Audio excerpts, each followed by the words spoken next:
हैं? दिख रहा है? ठीक। तो हम लोग क्या कंप्लीट कर चुके थे, क्या कर रहे थे, क्या पढ़ रहे थे? अरिस्टोटल। हम्म। देखो, प्लेटो जो था ना, प्लेटो पढ़ लिया सबने? प्लेटो बड़ा विनम्र आदमी था। क्यों? क्योंकि उसने जितनी भी चीजें सीखी, पढ़ी और जितनी भी बुक्स लिखी, ये नहीं लिखा कि ये कुछ मेरा है। उसने ये सब कुछ लिखा कि ये सब कुछ मेरे गुरुजी सुकरात का है। मैंने थोड़ा बहुत जोड़ा होगा, लेकिन ये सब किसका है?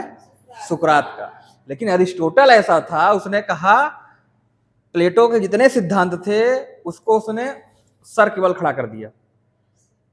सर केवल समझते हो? अभी आप कैसे खड़े होते हो? पैर केवल ना। तो अरिस्टोटल ने उसको सर नीचे और पैर ऊपर केवल खड़ा कर दिया। किसका? प्लेटो के सारे सिद्धांतों को। तो प्लेटो बहुत विनम्र आदमी था, लेकिन अरिस्टोटल उतना विनम्र नहीं था। ठीक है, इसलिए आपने देखा कि प्लेटो का शिष्य जो अरिस्टोटल था वो एक महान गुरु बना, मतलब महान एक तरह से शिक्षक बना, लेकिन अरिस्टोटल का शिष्य शिक्षक नहीं बन पाया। अरिस्टोटल का शिष्य कौन था? अरिस्टोटल एक बहुत ही आक्रामक शिक्षक था, और आक्रामक शिक्षक का स्टूडेंट कभी भी विनम्र नहीं होते, या कि एक विनम्र शिक्षक नहीं बनते। वो एक आक्रामक आदमी बना। उसका क्या नाम था बताओ? Alexander the great, Sikandar. तो अरिस्टोटल का शिष्य एक शिक्षक नहीं बना, क्या बना? विश्व विजेता बना, पूरी दुनिया को जीतने निकला, क्योंकि ये बहुत आक्रामक आदमी था, है ना? तो जैसे टीचर होते हैं, ज्यादातर स्टूडेंट्स भी वैसे ही होते हैं, ये जान लो। ठीक है, इसीलिए आपको टीचर्स बहुत अच्छे होने चाहिए। टीचर्स का सिलेक्शन आपका बहुत देख ताक के होना चाहिए। हर व्यक्ति को गुरु नहीं बना लेता इंसान। ठीक है, वरना अगर आपने ऐसे गुरु बनाया तो फिर वैसे ही बनोगे। तो अपने टीचर का सिलेक्शन, अपने मेंटर का सिलेक्शन बहुत सोच समझ के किया जाता है, क्योंकि उसका बहुत असर होता है ना? तो अब ये है, सारी चीजें आपने देख लिया। क्या क्या पढ़ लिया था हमने अरिस्टोटल में? क्या क्या चीजें हो गई थी? ये बता दिया था उसने कि राज्य कैसा होना चाहिए, गवर्नेंस का मॉडल क्या होना चाहिए, शासन की प्रणाली क्या होना चाहिए अकॉर्डिंग टू अरिस्टोटल।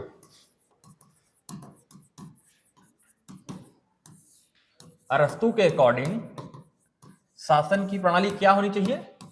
पॉलिटी होनी चाहिए। क्या ये बात हुई थी? मुझे जहां तक याद है हुई थी। ठीक है, जनसंख्या ना तो ज्यादा होनी चाहिए ना ही कम होनी चाहिए। ठीक है, मतलब एक बीच का, मिडवे का मार्ग, मध्यम मार्ग की बात करता है। मध्यम मार्ग पर पढ़ा था ना? मध्यम मार्ग क्या होता है? मध्यम मार्ग, बीच का मार्ग क्या होता है? मध्यम मार्ग का मतलब क्या होता है? कि आपको बहुत एक्सट्रीमिस्ट नहीं जाना है, या कि आपको बहुत, हाँ, दब नहीं जाना है। एक मिडवे अपनाना है, कि ना हम ज्यादा इधर एक्सट्रीमिस्ट होंगे, ना हम इधर ज्यादा रेडिकल होंगे, हम बीच का रास्ता अपनाएंगे और दोनों पक्षों को लेके चलेंगे। जिसको कहते हैं आप सामंजस्य बनाना।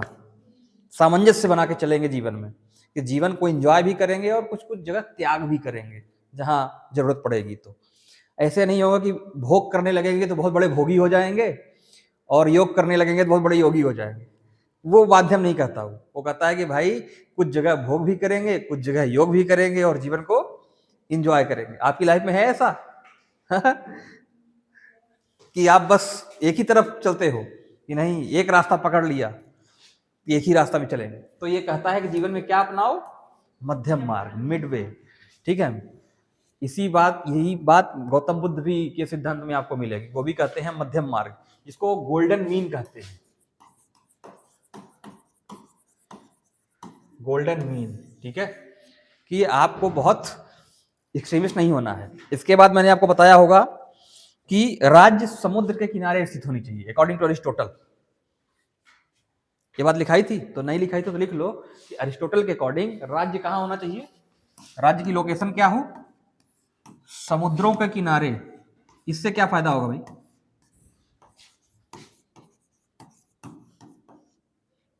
किनारे।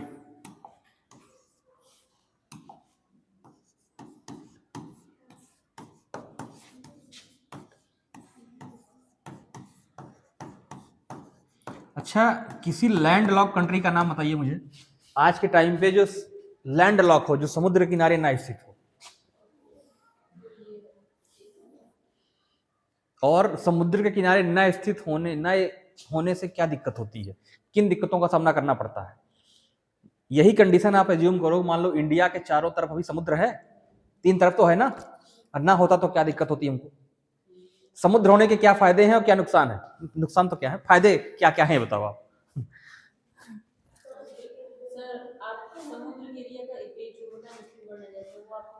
मछली पकड़ सकते हो आप, बहुत बढ़िया, ठीक है, ठीक है, वेरी गुड वेरी गुड। और कोई बताए? हाँ, इधर इस रो में कोई बताए? समुद्र लैंड लॉक कंट्री का नाम बताओ पहले तो, किसी लैंड लॉक कंट्री का नाम बताओ। लैंड लॉक समझ रहे हो, मतलब जो चारों तरफ से जमीन से घिरा हो, समुद्र नहीं है जिसके पास। Very good, Nepal. और ब्राजील।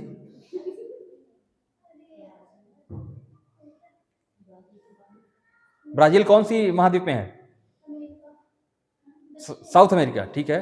ब्राजील लैंड लॉक है, आप ये कह रहे हो? देखा है ब्राजील का मैप? फिर से मोबाइल में देखो आप, ब्राजील लैंड लॉक है। अटलांटिक से किसके अगल बगल है? और कोई बताओ। अरे सेंट्रल एशिया के कंट्री के नाम ले लो आप, तुर्कमेनिस्तान, किर्गिस्तान, ठीक है, कजाकिस्तान, ये सारे कंट्री क्या हैं? लैंड लॉक है। इनके पास ये समुद्र से इनका डायरेक्ट एक्सेस नहीं है, ठीक है। नेपाल आपने देख ही लिया, भूटान आपने देख ही लिया, भूटान है। अफगानिस्तान को आपने देख ही लिया, है कि लैंड लॉक नहीं है? लैंड लॉक है। इंडिया अफगानिस्तान में पहुंचना चाहता है लेकिन रास्ता नहीं है, समस्या यही बात की है। इसलिए इंडिया ने एक बंदरगाह बनाया है ईरान में, जिसको बोलते हैं ग्वादर, नाम सुना है? ईरान के तहत बंदरगाह बनाएगा, फिर ईरान से अपनी ट्रेन के माध्यम से हम पहुंचाएंगे सामान, कहां? अफगानिस्तान में। तो ऐसे कई देश हैं जो क्या हैं, लैंड लॉक हैं। लेकिन लैंड लॉक होने का बड़ा नुकसान होता है कि वो व्यापार नहीं कर पाते, क्योंकि ज्यादातर व्यापार किससे होता है देशों का? बाय सी रूट, सी मार्ग से। लेकिन जब आपके पास सी बंदरगाह ही नहीं होगी तो आप कहाँ से व्यापार करोगे? जैसे नेपाल में जो सारा ट्रेड होता है, विदेशों से करता है, वो कौन से बंदरगाह के थ्रू करता है? कोलकाता बंदरगाह के थ्रू। और कोलकाता तो हमारे यहाँ है ना, तो हम नेपाल को एक्सेस दे देते हैं कि कोलकाता बंदरगाह का यूज कर लो, भूटान को भी एक्सेस देते हैं कि तुम भी यूज कर लो। बात समझ आ रही है? तो समुद्रों के किनारे होने का बड़ा फायदा होता है। और रूस एक ऐसा देश है, वो तो आने वाले टाइम पे नए नए सी रूट्स बना रहा है। जैसे आपने मैप देखा है, आप लोगों ने ग्लोब देखा है ना, this is the north pole and this is the south pole, ठीक है। ये कौन सी रेखा है? कर्क है। तो ये कौन सी है?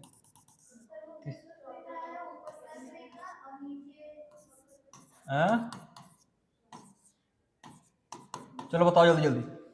आज ज्योग्राफी का प्रैक्टिकल है ना? किसका किसका आज ज्योग्राफी का? थर्ड ईयर का आपका, बताओ बीच वाली कौन सी है? 0 डिग्री, हाँ, उसको क्या बोलते हैं?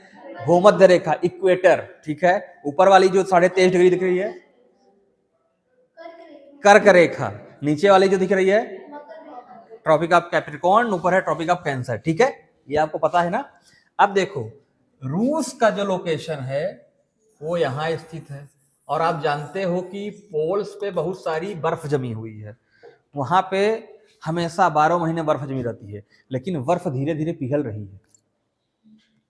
बर्फ पिघल रही है तो बहुत सारे देश डर रहे हैं कि बर्फ पिघलेगी, समुद्र का जल स्तर बढ़ेगा और बहुत सारे देश डूब जाएंगे। लेकिन रूस इससे खुश हो रहा है। क्यों खुश हो रहा है? वो कह रहा है कि हमारे लिए और नए नए बंदरगाह तैयार होंगे और हम उससे खूब सारा व्यापार करेंगे। समझ रहे हो? क्योंकि अभी रूस के पास जितने पोर्ट हैं वो 12 महीने ओपन नहीं रहते हैं, क्योंकि वहां बहुत ज्यादा ठंडी पड़ती है, वो जम जाते हैं। और जब जम जाएगा तो फिर जहाज कैसे चलेगा? बात समझ आ रही है? अमेरिका इतना पावरफुल क्यों है? अमेरिका की लोकेशन देखी आप लोगों ने? क्योंकि अमेरिका जहां स्थित है, ऐसे मान लो, और ये है मान लो अमेरिका, ठीक है, यूएसए, इसके दोनों तरफ, एक तरफ कौन सा सी है इधर, प्रशांत, और उधर अटलांटिक भी है। तो ये दोनों तरफ से ट्रेड करने के लिए इधर चले जाएगा, एशिया से ट्रेड करेगा, इधर यूरोप से ट्रेड करेगा। इसकी लोकेशन बहुत इंपॉर्टेंट है, इसीलिए इसकी आप देखोगे जो ट्रेड है पूरी दुनिया में बहुत तेजी से होते हैं। इसकी नेवी बड़ी स्ट्रांग है। अमेरिकन सील कमांडोज पूरी दुनिया में सबसे ताकतवर कमांडो माने जाते हैं नेवी के। ओसामा बिन लादेन को मारने अमेरिकन सील कमांडोज ही आए थे। अभी वेनेजुएला के राष्ट्रपति को अपहरण करने अमेरिकन सील कमांडोज ही गए थे। समझ रहे हो, वो बड़े पावरफुल लोग, उनकी बड़ी खतरनाक ट्रेनिंग है। इंडिया के लिए भी ये बड़ी अच्छी बात है कि इंडिया भी आप देखोगे तो कितने तरफ समुद्रों से घिरा है। कौन कौन से सी है ये? यस, बे ऑफ बंगाल है, अरेबियन सी है और हिंद महासागर है ना। आपने तीनों देख लिया। तो इसीलिए समुद्रों के किनारे स्थित होने से बड़ा सहूलियत होती है देशों को। ये अरिस्टोटल का कहना था, वो तो हम लोग थोड़ा ज्यादा डिटेल में चले गए थे। आगे लिखिए, अगली लाइन है, अरिस्टोटल के अकॉर्डिंग नागरिकों का चरित्र बुद्धिमान और साहसी दोनों का मिला जुला रूप होनी चाहिए। कैसा होना चाहिए कोई हमारा नागरिक? बुद्धिमान भी हो प्लस साहसी हो। यही बेस्ट कॉम्बिनेशन है, समझ लो। आप लोग हो कि नहीं? कुछ लोग होते हैं जो बुद्धिमान तो होते हैं लेकिन उनके अंदर साहस नहीं होता, वो बड़े डरपोक होते हैं। बात तो करेंगे बड़ी बुद्धिमानी की, लेकिन जब एक्शन की बात आएगी ना वो भाग जाएंगे, वो डर जाते हैं। अब कुछ ऐसे होते हैं जो बात करेंगे जीने मरने की, बहुत साहस होगा, लेकिन दिमाग जीरो है उनके पास। वो कुछ ऐसे काम कर देंगे कि उनका ब्लंडर हो जाएगा। देखा होगा आपने कि जिसको कहते हो आप बहुत मूडी आदमी है, मूड में आ जाता है तो कुछ भी कर देता है, वो साहसी आदमी है, ठीक है, लेकिन उसके पास बुद्धि नहीं है। और कुछ ऐसे होंगे बुद्धिमान होंगे, दिमाग होगा, लेकिन उनके अंदर साहस नहीं है। तो अगर दोनों चीजें अलग अलग हैं तो सही से काम नहीं कर पाएंगी। एक ही व्यक्ति में अगर दोनों आ जाए तो बुद्धिमान भी है और साहसी भी है, तो फिर तो वो शानदार कॉम्बिनेशन है किसी व्यक्ति का, ठीक है। तो प्लेटो चाहता था कि हमारे देश में जैसे लोग हों वो बुद्धिमान भी हो आपकी तरह और साहसी भी हो आपकी तरह, जैसे आप लोग हो कि नहीं हो? बुद्धिमान भी हो आप लोग और साहसी भी हो, है ना। बुद्धिमान हो कि क्लास करने आए हो और साहसी हो कि बैठ पा रहे हो 1-2 घंटे जितना बैठ पाते हो। ऐसा कह रहा था कौन? अरिस्टोटल, ठीक है, ओके। आगे लाइन लिखिए, अरस्तु ने परिवार को महत्व प्रदान किया। परिवार को महत्व प्रदान किया। देखो अरस्तु ने ना कुछ बातें ऐसी बोली हैं जो बड़ी ही रेडिकल है। इसने दासों के प्रति, महिलाओं के प्रति और जो सबऑर्डिनेट वर्ग है उसके प्रति ऐसा बोला है कि जो मतलब आज के टाइम पे उचित नहीं लगती। प्लेटो ऐसा था जिसने महिला पुरुष किसी में भेदभाव नहीं किया। पढ़ा ना प्लेटो को आपको, आप लोगों ने? क्या उसने ये रोका है कि महिलाएं राजा दार्शनिक राजा नहीं बन सकती? उसने सबके लिए खुली छोड़ दी है कि चाहे मेल हो फीमेल हो, लड़का हो लड़की हो, दोनों फिलोसफर किंग बन सकते हैं। लेकिन अरिस्टोटल ने इस बात को लेके रोका है। अरिस्टोटल ने कहा है कि महिलाएं राजा नहीं बनेंगी, बन ही नहीं सकती हूं। क्यों? क्योंकि उनके पास, कहता है कि उनके पास बुद्धि नहीं है। ऐसा मैं नहीं कह रहा हूं, आप अपने मेरे को मत लेना, अरिस्टोटल ने ऐसा कहा, ठीक है। कि और उसने कहा कि दास भी राजा नहीं बनेंगे।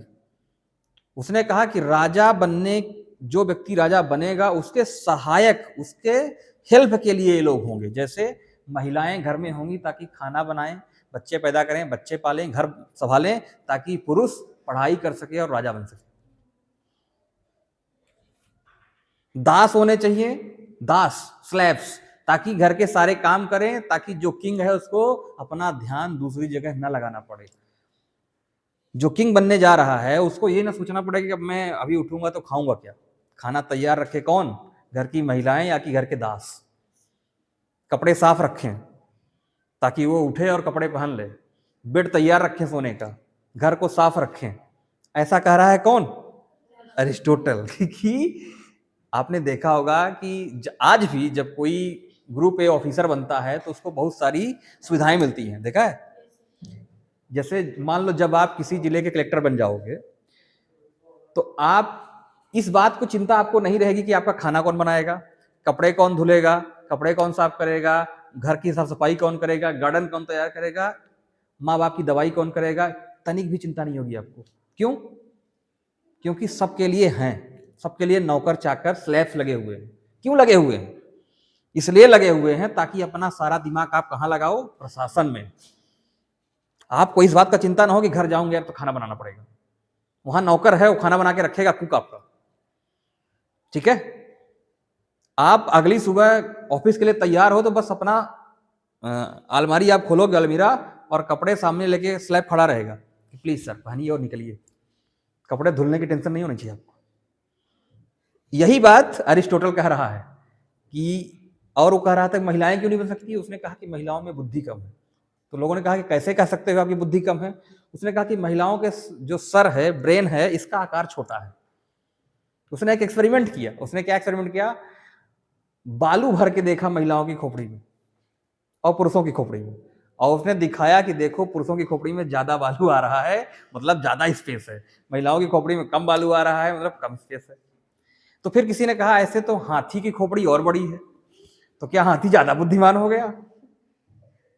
ठीक है, तो ये बात रिलेवेंट नहीं है, ये बात मैं नहीं कहता। यहाँ पे मैं कहता हूँ कि अरिस्टोटल ने जो कहा गलत है, महिलाएं भी आगे जा सकती हैं, ठीक है। लेकिन अरिस्टोटल ने उस जमाने में बातें कही क्योंकि वो कुछ मामलों में रेडिकल था, ठीक है। बात समझ में आ गई? आज तो ऐसा है नहीं। आज तो आप देखोगे भारत का प्रधानमंत्री कोई बन सकता है, चाहे महिला हो चाहे पुरुष।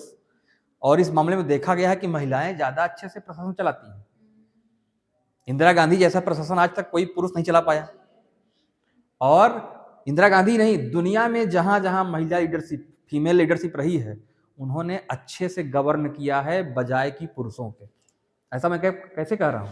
कोविड के दौरान, कोविड आया था ना, कोविड के दौरान बहुत सारी प्रॉब्लम हुई, बहुत सारी मौतें हुई थी। आपने देखा था हर देश में लाखों लोग मर गए, लेकिन सबसे कम डेथ वहां हुई जहां की हेड ऑफ द स्टेट महिलाएं थी। सबसे बड़ा उदाहरण था न्यूजीलैंड, वहां एक भी डेथ नहीं हुई थी, या मुश्किल से एक दो हुई थी। समझ रहे हो क्यों? और कुछ स्कैंडिनेवियन देश थे, नॉर्वे, स्वीडन, फिनलैंड, उस टाइम पे वहां भी कई देशों में महिला लीडरशिप थी। उन्होंने अच्छे से गवर्न किया, पूरी जनता को बच्चे की तरह पाला, बचा के रखा, किसी को कुछ होने नहीं दिया।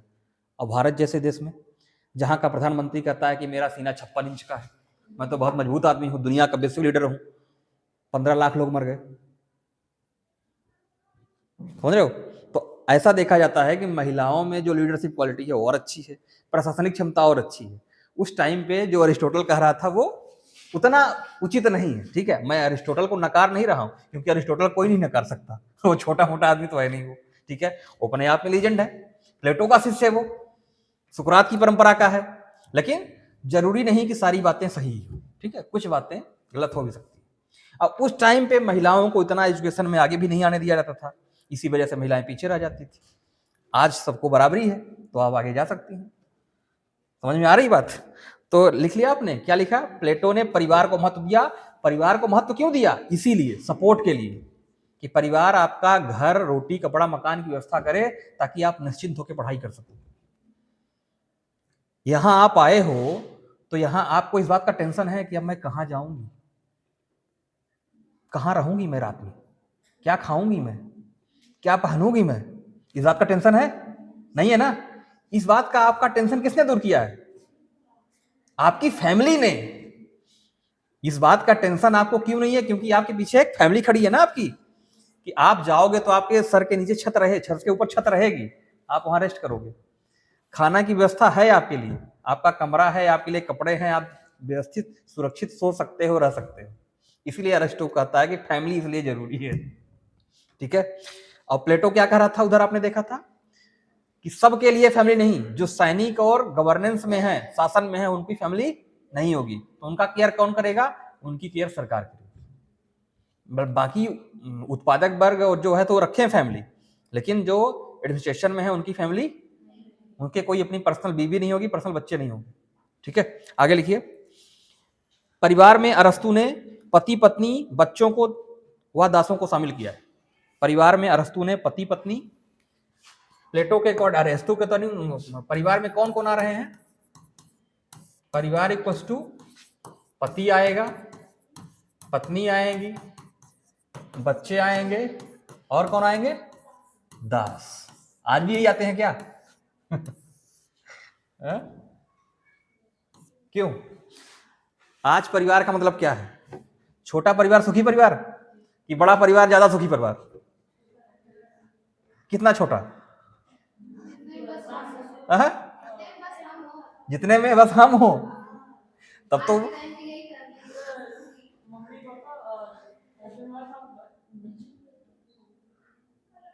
कितने लोग हो गए?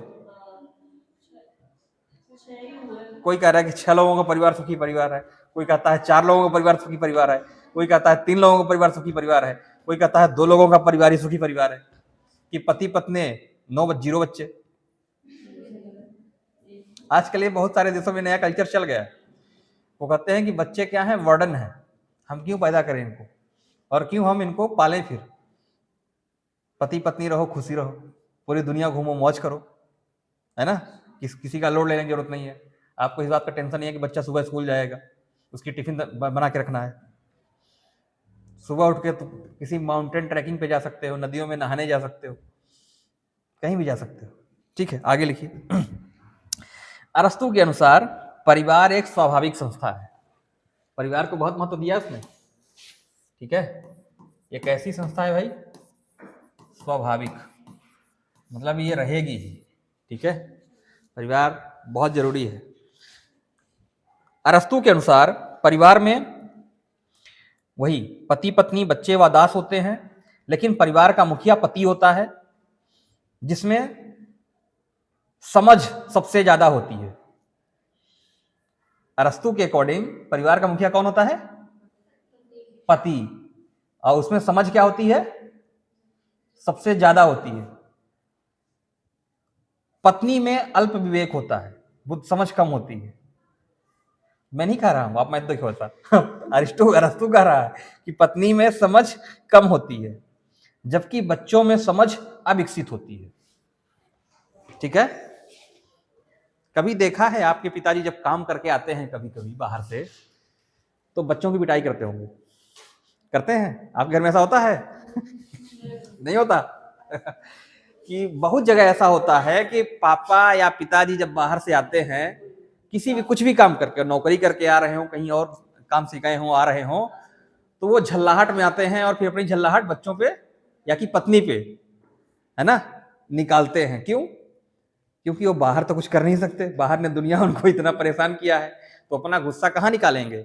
अपने से, अपने सबॉर्डिनेट्स पे, अपने नौकर पे, मतलब पत्नी पे और बच्चों पे, है ना। कई जगह ऐसा होता है कि पिताजी जब काम करके आते हैं तो बच्चे एकदम पढ़ाई किताब लेके बैठ जाते हैं, अरे पापा आ गए, इधर उधर मत करो, अब पिटाई हो सकती है। यहाँ नहीं, गाड़ी की, स्कूटर या बाइक की आवाज सुनते ही इधर धूम, टीवी चल रही होगी, कुछ भी चल रहा होगा, जैसे ही वो आएंगे सब बंद, एकदम बच्चे अप टू डेट किताब लेके तैयार, कि जानते हैं कि पिताजी आएंगे बाहर से झल्ला के और सुतैया करेंगे फिर इधर, इसलिए पहले सुरक्षित हो जाओ, है ना। तो लिख लिया आपने? ओके, आगे लिखिए। अरस्तु के अनुसार परिवार में सभी की स्थिति एक समान नहीं होती है।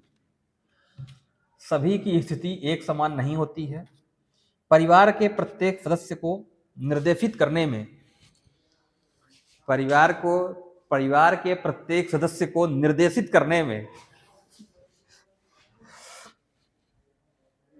मुखिया की भूमिका अलग अलग होती है। मुखिया की भूमिका अलग अलग होती है। ठीक है, अब एक ऐसी फैमिली एज्यूम करो जहां मान लो एक पति है, एक पत्नी है और 4 बच्चे हैं।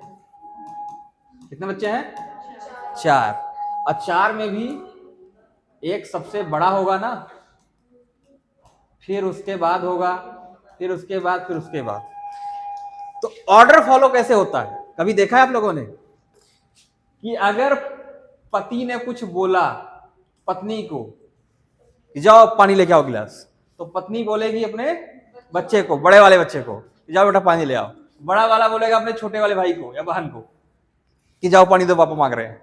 अब ये बोलेगी फिर इससे छोटे वाले को, कह रहे जाओ ना दे दो, पापा पानी मांग रहे हैं। और फिर ये बोलेगा सबसे छोटे वाले को। तो ये क्या है, एक हायरार्की है। घर का सबसे छोटा बच्चा जो होता है वो क्या हो जाता है, सबसे बड़ा नौकर हो जाता है।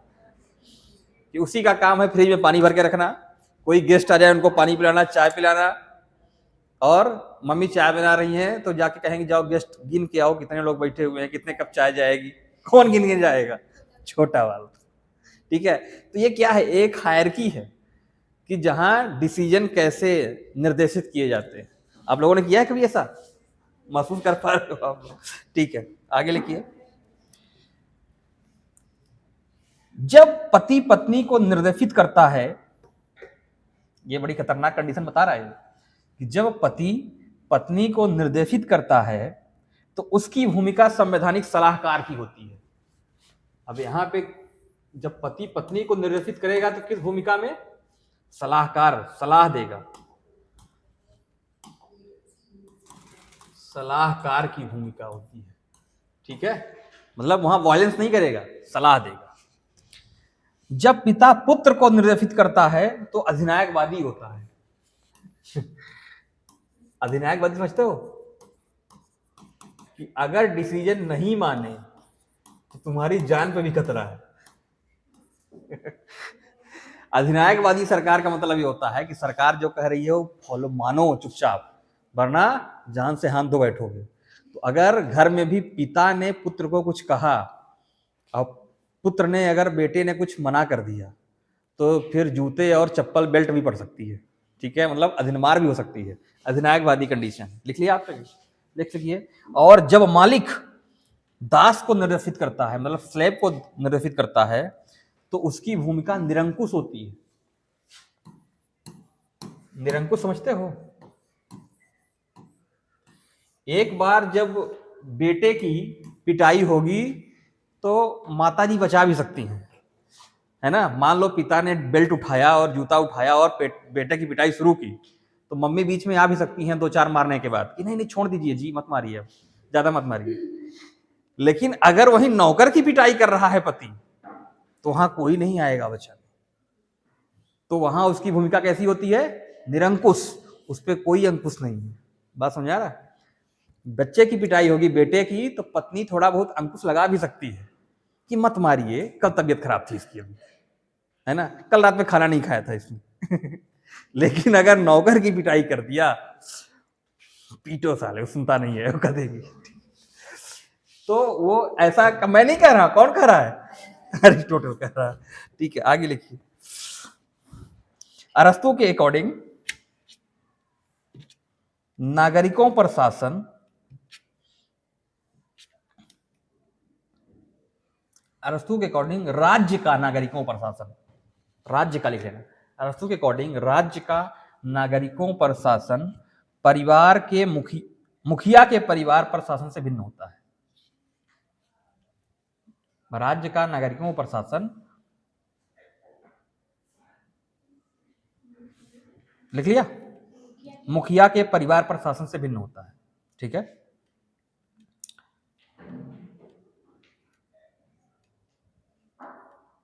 और जबकि इसके पहले आपने प्लेटो पढ़ा था, प्लेटो ने परिवार और राज्य में कोई अंतर नहीं किया था, मतलब राज्य और समाज को एक माना था। लेकिन अरिस्टोटल ने यही कह दिया कि नहीं नहीं, ये बातें अलग अलग। ठीक है, बात समझ लेना आप लोग। परिवार में पति का पत्नी पर शासन स्थायी होता है।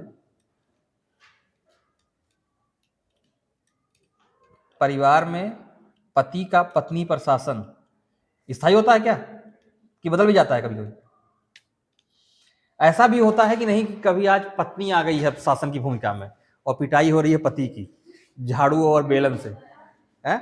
कई सारे केसेस आपने सुना होंगे, ऐसे देखते भी होंगे कि बगल वाली आंटी बगल वाले अंकल को झाड़ू से पिटाई कर दी।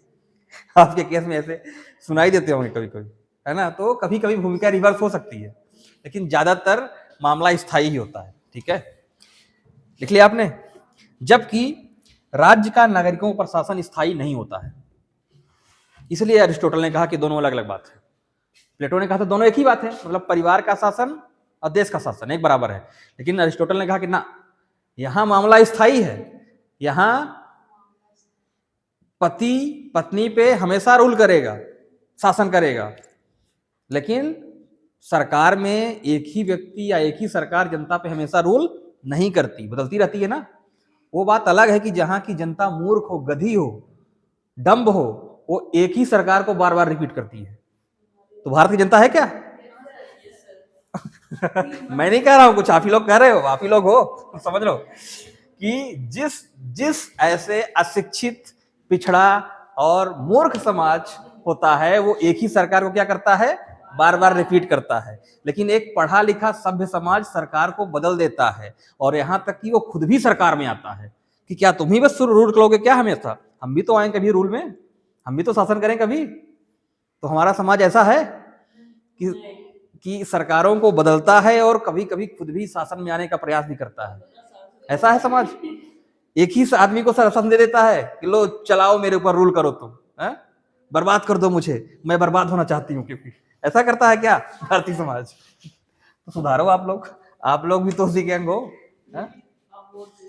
राजस्थान एक ऐसा राज्य है जहां हर 5 साल में सरकार बदल जाती है। इंडिया में भी ऐसे रूल है, ऐसे राज्य है, ऐसा नहीं कि सब जगह। राजस्थान एकमात्र ऐसा राज्य है जहां हर 5 साल में सरकारें बदलना तय है। भले 2 ही पार्टियां हैं देश में, तो 2 ही बड़ी पार्टियां हैं ना, एक बीजेपी, एक कांग्रेस। छोटी मोटी पार्टियां हैं लेकिन सब एलाइड हैं उन्हीं के साथ। कुछ पार्टियां बीजेपी के साथ जुड़ती हैं, कुछ पार्टियां कांग्रेस के साथ जुड़ती हैं, लेकिन फिर भी राजस्थान बदल ही देता है। 5 साल अगर बीजेपी है तो कांग्रेस आएगी, कांग्रेस से बीजेपी आएगी। लेकिन कुछ राज्य ऐसे हैं जो पूरी तरह से गधे हैं। जैसे आपके बगल में एक राज्य है मध्य प्रदेश, बहुत बड़ा गधा प्रदेश है, क्योंकि इसने पिछले 20 सालों से, 25 सालों से एक ही पार्टी को लगातार सत्ता में बना के रखा है। ठीक है, और पिछले 10 सालों से यूपी भी वही कर रहा है। ठीक है, पिछले 10 सालों से बिहार भी वही कर रहा है, क्योंकि जनता दिमाग नहीं चला रही। ठीक है, आगे लिखिए। तुम लोगों की क्लास में क्या क्या हो रहा है, किसी दिन सरकार मुझे ना बुला ले। ठीक है, आगे लिखिए। परिवार का मूल उद्देश्य भौतिक आवश्यकताओं का प्रबंध करना है। परिवार का मुख्य उद्देश्य, किसी दिन सरकार की नजर पड़ी ना इस क्लास पे तो मुझे भी कह सकती है कि रिमांड पे या डिमांड पे आप कैसे चलेंगे। ठीक है, कोई बात नहीं, तैयार है उसके लिए। आगे लिखिए। परिवार का मूल उद्देश्य भौतिक आवश्यकताओं का प्रबंध करना है, जबकि राज्य द्वारा नैतिक आवश्यकताओं की पूर्ति होती है। जबकि राज्य द्वारा कैसी आवश्यकताएं? नैतिक आवश्यकताएं।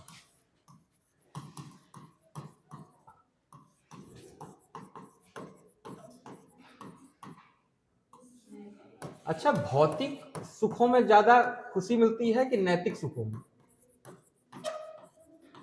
अभी ये पढ़ोगे आप आगे, बेंथम को जब पढ़ोगे तो बताएगा। बेंथम मतलब नैतिक और भौतिक सुखों में अंतर क्या है।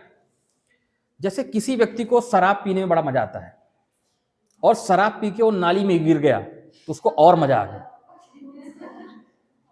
लेकिन बेंथम एक अपने स्टेटमेंट में कहता है कि जो व्यक्ति उस शराबी को नाली में पड़े पड़े मजा आ रहा है, उसी प्रकार का सुख कोई व्यक्ति को लाइब्रेरी में कोई कहानी पढ़ने में आ रहा है। उतना ही आता है क्या? बराबर? आप लोग बताओ, बराबर सुखों की प्राप्ति होती है? सुअर को गंदगी में लौटने में जो मजा आता है, आपने देखा है ना, वही मजा लाइब्रेरी में बैठे किसी व्यक्ति को एक अच्छी कहानी पढ़ने में आता है। ऐसा मैं नहीं कह रहा हूं, ऐसा बेंथम ने कहा था। तो आप लोग बताओ, आप लोगों को क्या लगता है, सेम आता है? सुअर को नहीं मजा आता, आप लोग कह रहे हो? जो लोग ये कह रहे हैं कि सुअर को नहीं मजा आता है, मतलब क्या उन लोगों ने एक्सपीरियंस किया है? वो अनुभव उसको आ रहा होगा, क्या पता। लेकिन आगे मिल कहता है कि नहीं, देखो, भौतिक और नैतिक सुखों में जो हाई क्वालिटी सुख है उसको हम नैतिक सुख मानेंगे। भौतिक सुख टेम्परेरी होता है।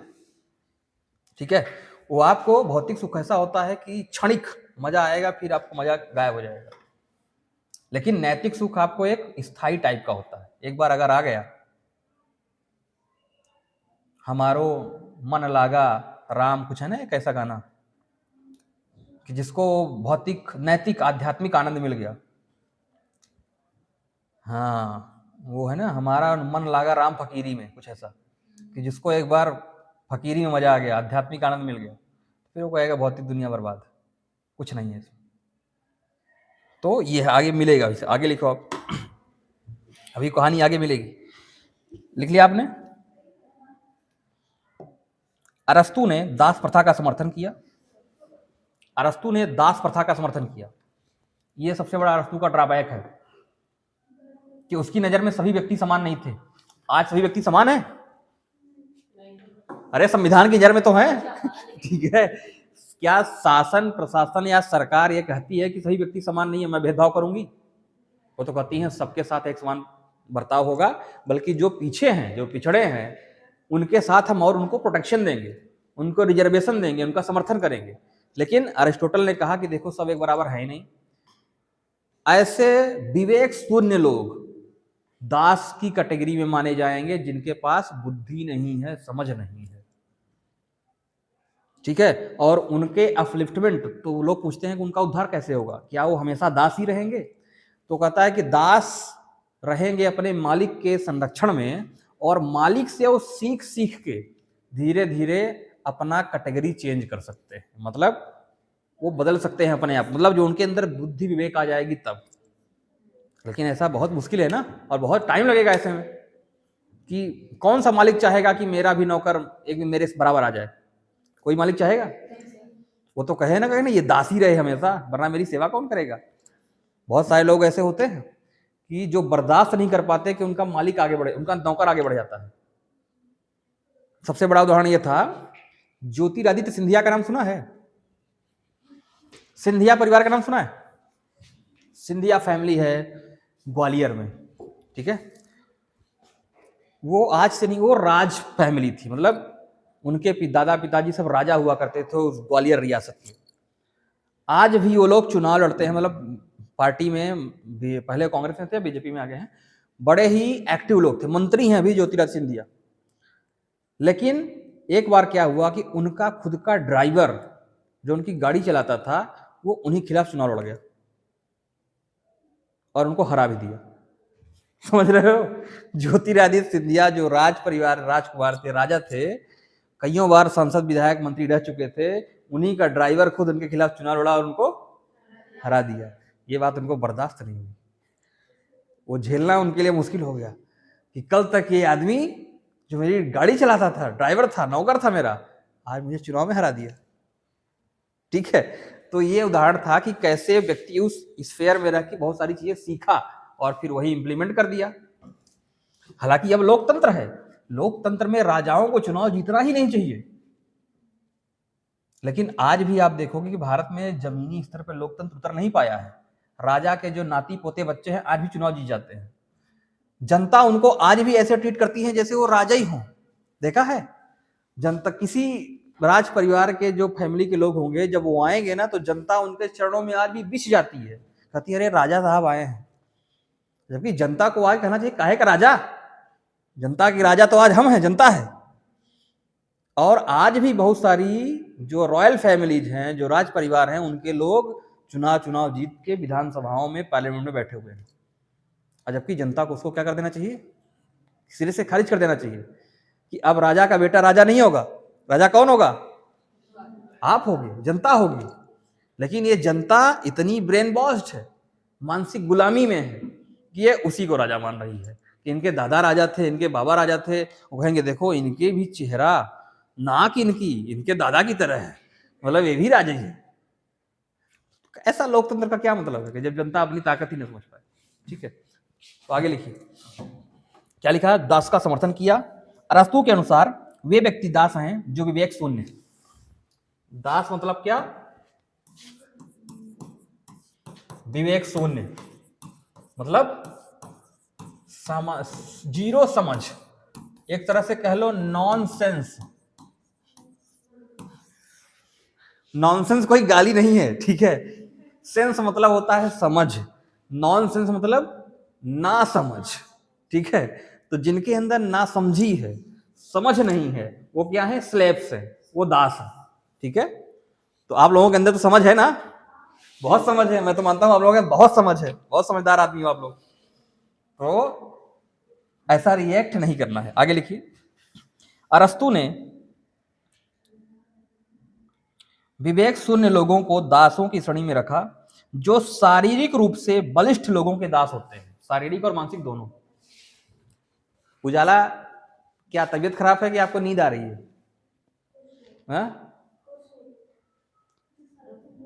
आंखें बंद करने से मुझे लगता है कि कोई सो रहा हो, है ना?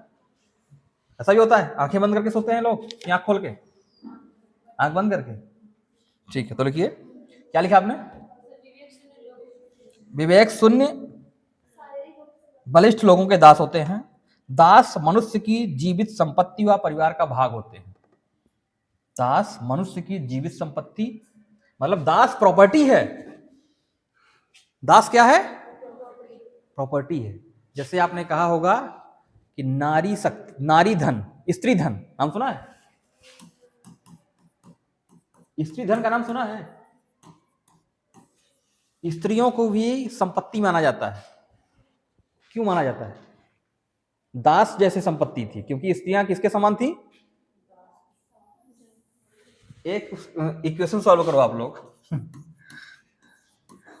संपत्ति इक्वल टू दास एंड पत्नी इक्वल टू संपत्ति, ए बी। तो सी क्या निकल रहा है? इससे क्या निकल रहा है बताइए जरा। इस दोनों स्टेटमेंट से हम एक नया स्टेटमेंट क्या कह सकते हैं बताइए? बोलो जी, सब लोग बोलो, जोर से बोलो। पत्नी इक्वल टू दास, ये क्या बात सही है? ये बात सही है? ये बात सही है ना? तो कॉन्फिडेंस से बोलो कि हाँ ये बात सही है, ठीक है। और यही तो हो भी रहा है, ठीक है, कि पुरुष भी महिलाओं को क्या मानता था? अपनी प्रॉपर्टी, ठीक है। कि मेरी इच्छा के बगैर कहाँ चली गई तुम? किससे बात कर ली? कौन था वो? ऐसे अपनी मर्जी से ये सामान क्यों ले लिया? मेरी मर्जी के बिना कहीं मत जाना, मत ये मत खाना, मत ऐसे रहना, मत पहनना, मत ऐसे बोलना, मत। इतने सारे रिस्ट्रिक्शंस किसके ऊपर चलते हैं? दासों के ऊपर। और जबकि वो तुम्हारी पत्नी है, तो कहीं वो दास तो नहीं हो गई? समझने की बात है। अब आप लोग समझदार तो हो ही, अभी आपने कह ही दिया है, मान लिया है, ऑन रिकॉर्ड कह दिया है आप लोगों ने कि हाँ हम लोग समझदार हैं, ठीक है। तो अब आप लोग समझो भाई। आगे लिखिए। दास प्रथा, अब देखो कितना चालाक है अरिस्टोटल। वो कह रहा है कि जो ये भाई दास प्रथा हम चला रहे हैं ना, ये दोनों के लिए फायदेमंद है। दास प्रथा, वो कह रहा है इससे दासों को ही फायदा होगा और प्लस स्वामी मतलब जो मालिक है। स्वामी माने क्या होता है? पति। स्वामी माने मालिक होता है, लेकिन कई बार महिलाएं अपनी पति को क्या कह देती हैं? कि मेरे स्वामी आए हैं, मेरे स्वामी आने वाले हैं। कैसा संबंध है खतरनाक वाला, है ना? बराबरी का कोई लेना देना ही नहीं है ना? पहली बात तो पति का मतलब ही होता है कि मालिक, है ना? हाँ, पति और देव भी कोई कह रहा है कि पति और देव भी है, मेरा पति नहीं मेरा देवता है। है ना? कई लोग ऐसा कहते हैं। ये वही बात है जो प्लेटो यहां कह रहा है कि ये दासों के लिए भी फायदेमंद है और मालिक के लिए तो है भी। दासों के लिए किस तरीके से? मतलब ये कह रहा है कि तुम मेरी नौकरी करो, मेरी चाकरी करो, मेरी सेवा करो, ये तुम्हारे भी फायदे में है, क्योंकि एक दिन तुम मेरे अगल बगल रहोगे तो कुछ सीख जाओगे, कुछ सीखोगे। और भले वो नौकरी करते करते, दास करते करते मर जाए, लेकिन कहेगा तुम्हारे फायदे में है ये, है ना? मतलब ये तो वही बात है कि जिसको आपको शोषण करना है उसको बता दो कि तुम्हारे फायदे में है ना? और ऐसे ही होता है कि पत्नियों को या कि महिलाओं को ऐसे ऐसे नाम दे दिया जाता है ताकि उनको प्राउड फील हो। जैसे कहेंगे घर की लक्ष्मी तो हो तुम, हो ना लक्ष्मी घर की, जाओ जल्दी से बर्तन साफ करो, घर की लक्ष्मी हो ना, जाओ कपड़े साफ करो जल्दी से, खाना बनाओ जल्दी से, क्योंकि घर की क्या हो, यस। तो ये ऐसे नाम दिए जाते हैं ताकि आप शोषित ना महसूस करें, लेकिन आपका शोषण होता रहे। ठीक है, ये है शोषण का ग्लोरिफिकेशन। लास्ट लाइन लिखिए।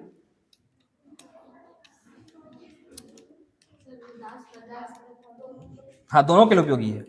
दासों के लिए लिख लो, अच्छा मैं क्लियर कर दे रहा हूं, दासों के लिए इसलिए उपयोगी है क्योंकि मालिक के साथ रहते हुए दासों का भी नैतिक विकास हो जाता है। दासों के लिए इसलिए उपयोगी है क्योंकि मालिक के साथ रहते हुए उनका भी क्या हो जाता है, नैतिक विकास। ठीक है, अब नैतिक विकास से मुझे दिखाई दे रहे हैं यहाँ विकास सर, तो अब इस क्लास को यहीं पे रोक दिया जाए, क्योंकि अब विकास सर अपने बच्चों का यहाँ पे क्लास लेंगे। ठीक है, तो चलो आज के लिए इतना बहुत है।